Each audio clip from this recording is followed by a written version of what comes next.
A crime story that's been going on for 5-6 years of a missing youth has come to a happy ending. Thank God this kid's all right. What a bizarre story this is. And before we jump into this update, again, this is 5-6 years this kid has been missing, kidnapped by his own family. There's still a lot of unanswered questions, and it's just, I can't express how crazy a story this is. But one thing that I want to say is, as a parent, we want to look out for our kids. We love our kids. Being a parent is a very, very hard job. We just want the best for our kids. With most things in life, though, I feel you can't be fanatical with whatever it is, right? You always kind of have to have a happy medium. You don't, especially when it comes to parenting as well. You don't want to be too strict. You can't be too soft.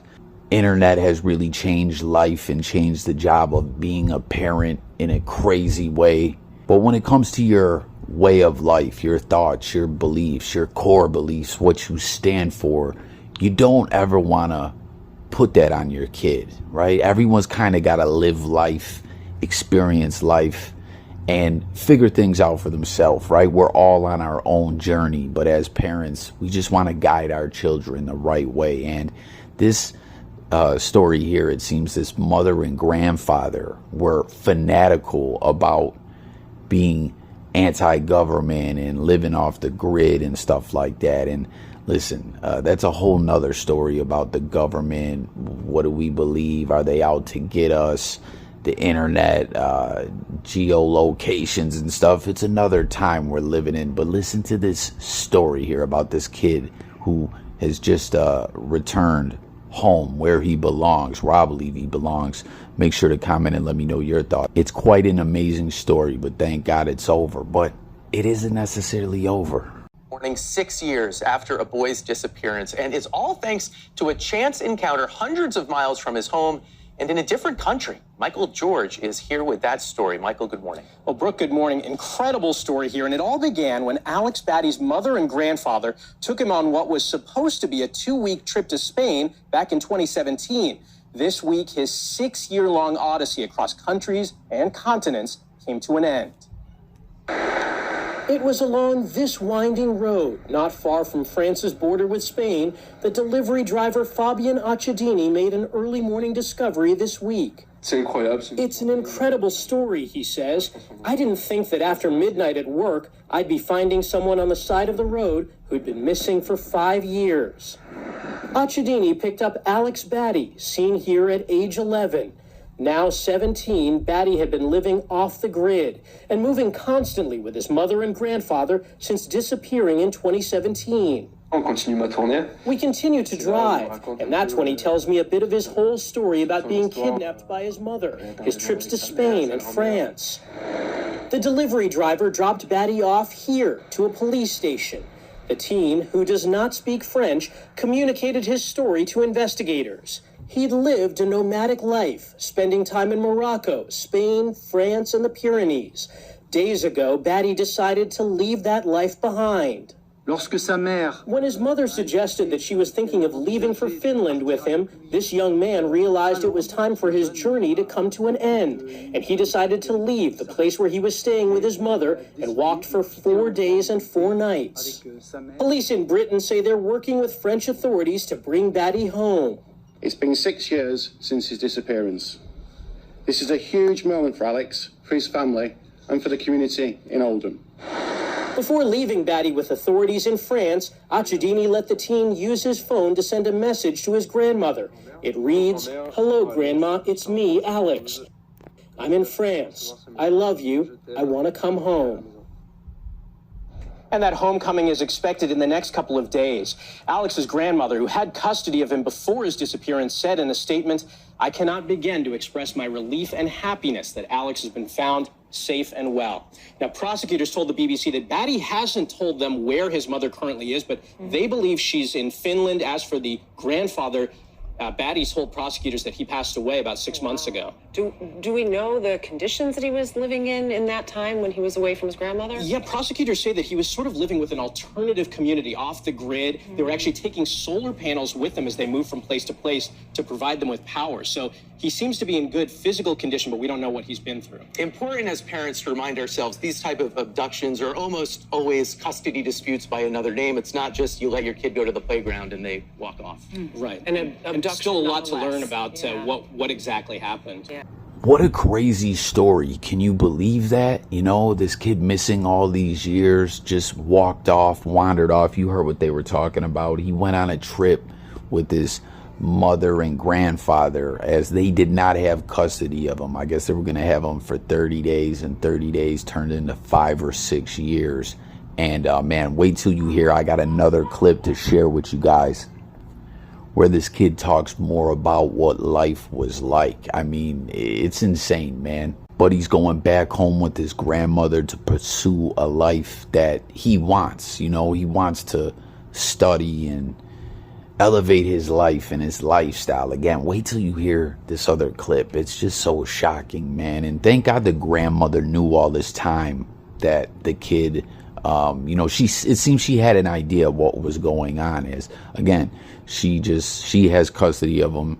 He goes off with his mother, grandfather, and just never returns. Now, she already knew that they were into this alternative lifestyle, shall we say, anti-government, you know, anti-electronics. As you're going to hear, this kid wasn't even allowed to use an electronic device or anything. As when he first was found by this delivery driver, the first thing he did was text his grandmother. It's so crazy, right? Even though he wasn't allowed around electronic devices or anything like that, it seems he still knew how to use them. It's wild. Again, as you're going to hear more about what his life was like living in this commune-like lifestyle and community.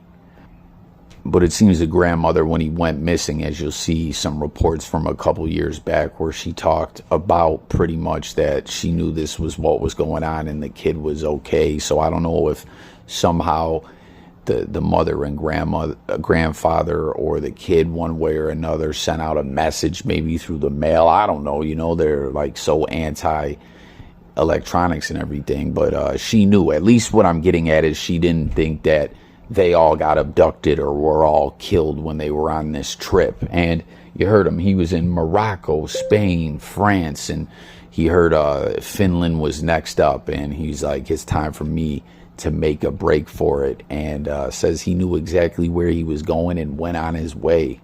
I'm out of here. Peace, Mom. And it's so wild. Even with all this, he protected his mother and grandfather. He lied about certain details about his escape and how many days it took, trying to I guess it seems throw authorities off the trail of finding the the mother and grandfather. And another bizarre bit of information here that's kind of got me a little confused, a little shocked, as it seems he's admitting again that he lied about certain things. Is he's speaking of the grandfather as if he's alive, but authorities are saying they believe he died 6 months ago. But that's not really making sense to me, as he just left them. You know, I don't know. What a bizarre story, honestly. I mean, but let's get into this kid speaking out about why he left, his plans for the future, and his thoughts on all this. For the first few years when I was in Spain,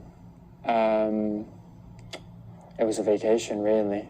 Spending most days doing whatever I wanted, reading, drawing, going to the beach, spending time out. Just really being on a vacation. That was until around 14, where I started needing to pick up my own slack, work to help with food, rent. It was a lot of construction work, demolition work, decoration work, painting walls, renovation work. I had a non-existent social life. I started weighing up the pros and the cons from each lifestyle. And after a couple of months of contemplation, I realized England was definitely the way forward. If they were watching this, which probably were, if Grandad can figure out how to turn on an electronic device, I tell him I love him, tell him I'm sorry for leaving, but it was necessary for my future.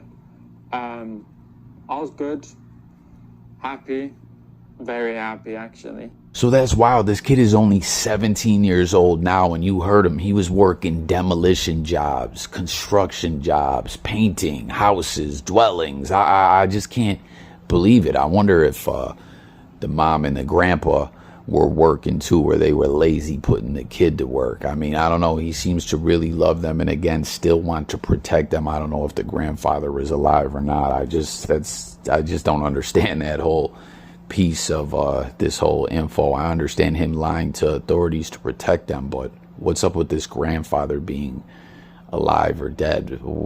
So weird to me.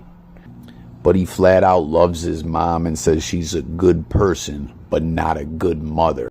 It's just so messed up to me that she forced this lifestyle upon him. Again, you know, being a parent, you want to raise your kids, and everyone should raise their kids with strong morals and, you know, give them insight on life from your perspective. But some people are just so warped with it, you know. I don't know. The grandmother talked in previous interviews to the media back, like I said, a few years ago, when she was saying she was just broken and worried and wanted the kid to return home, that it all started with the her daughter, the mother of this kid, and her former husband, ex-husband, ex-boyfriend. I don't know if it's this kid's dad or not, but he was into this anti-government lifestyle and living off the grid, and they didn't want the kid to go to regular schools and stuff like that. And I don't know, I had a neighbor once, and I'm not trying to knock homeschooling or anything like that. You know, that's everyone's choice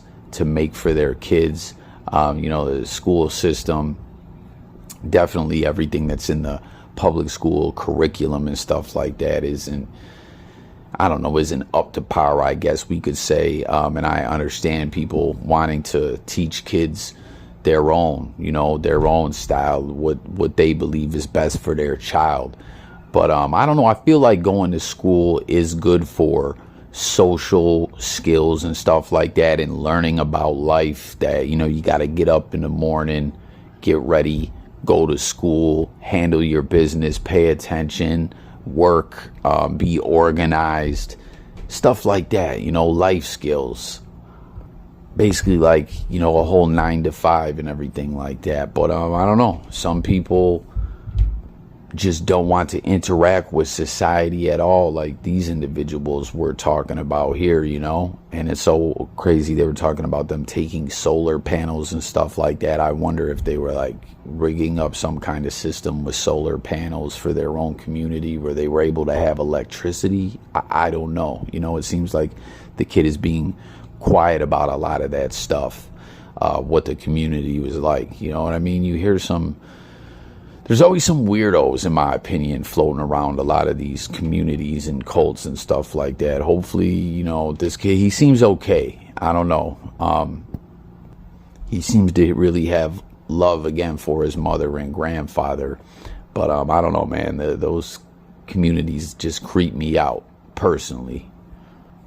But getting back to what I was talking about when it comes to homeschooling or sending your kid to school or whatever, I had a couple neighbors actually in one neighborhood that I lived in a totally different part of the country than where I lived most of my life, in another part of the country. It's so wild when you move different places, the culture shock and stuff like that. As I'm talking about where I lived in the US, this is all in UK and Europe, where we're talking about this kid Alex Batty, who has just returned home to his grandmother. But this one place that I lived, it was bizarre. The first place where I lived most of my life, not a lot of people homeschooled like that. But where I moved to, a total different part of the country, life was very different. And it seemed like in this one neighborhood I lived in, it was like if you sent your kids to school, you were looked at as like, man, they're crazy. They send their kids to school. It seemed like more people homeschool their kids than didn't homeschool their kids. But I had one neighbor he used to have the kids in the house all the time, didn't really let them outside. I don't know, it was kind of crazy. Kind of seemed like he starved the kids. They were always hungry. He was super paranoid of everyone. He made the kids sit there and watch flat earth videos all day. And I don't know, I just felt bad for those kids. Again, there's nothing wrong with raising your kids how you want, but let them learn for themselves what their views are on life. Don't force it upon them. You know what I'm saying? I'm not saying you can't give them that insight and let them know what you believe and why you believe it, but forcing something upon someone isn't the way to go. That's just not how you live life. That's not organic. That's real. And like we're talking about here with these people that kidnapped the kid and went off into some off the grid community, or I'm talking about with my neighbor that pretty much almost like kept his kids in the house as prisoners watching flat earth videos and everything. He was just so paranoid, man. He seemed like a meth head or something like that. Like, I don't believe that he was, but his paranoia level was like that of a meth head. And he would say, man, that one neighbor over there, I always see him out mowing his lawn. When I drive by, I get this weird interference. I don't know if he was talking about on his radio or his phone or something like that. And he was like, man, I think he's some kind of federal agent or something like that. And I'm like, what is this dude talking about, you know? And he openly would just go on about how the earth is flat and we're not living in this, like there's no satellites, and just on and on about all this stuff. But it's like, then you're like, this dude, my neighbor, for instance, he's using a damn cell phone. So it's like all this hiding from Big Brother and all this and everything. You're using that Wi-Fi, you're using that cell phone, you got the devices in your house. They can hear you anyway, more than likely, you know? But again, the whole fanatical aspect to anything is not a good thing, man. But what a story. Thank God this kid is home, back with his grandma. You know, again, I was saying before, the story isn't over. I want to know what's going on with the grandfather. Is he deceased or not? I'm really confused about that whole part of the story. And the mother, whether the grandfather's alive or not, and the mother, or both of them, if he is alive, you know, they're going to be apprehended. I wonder, you know, if this is going to be treated as far as from a legal aspect as a straight up kidnapping, where they'll be facing the same amount of time as any kidnapping, or if it's different because it's a domestic dispute and they were his blood relatives. You know, how much time are they looking at? Are they looking at life in prison? Because isn't that typically what kidnapping is, or what, you know? But I don't know, this kid seems in good spirits, motivated. You know, he felt that lifestyle wasn't the best, and you know, he's ready to, seems, go to college and just live life the way he wants. Doesn't seem to have any ill will towards the mother and grandfather.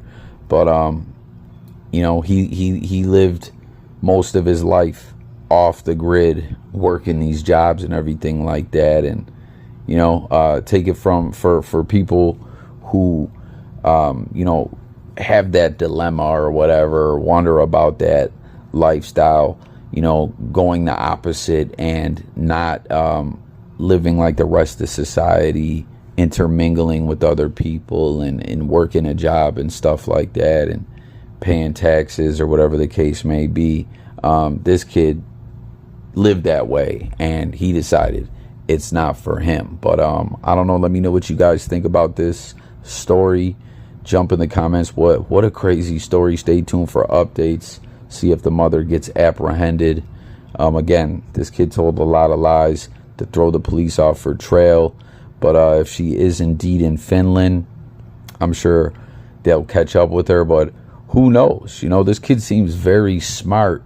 And from him saying certain stuff he was lying about and misinformation, you know, maybe this was all a plan. Maybe he planned to break away from them and they came up with this story, or maybe not. I don't know. You know, it could be, she could be in a whole other country. Who knows? But there you have it.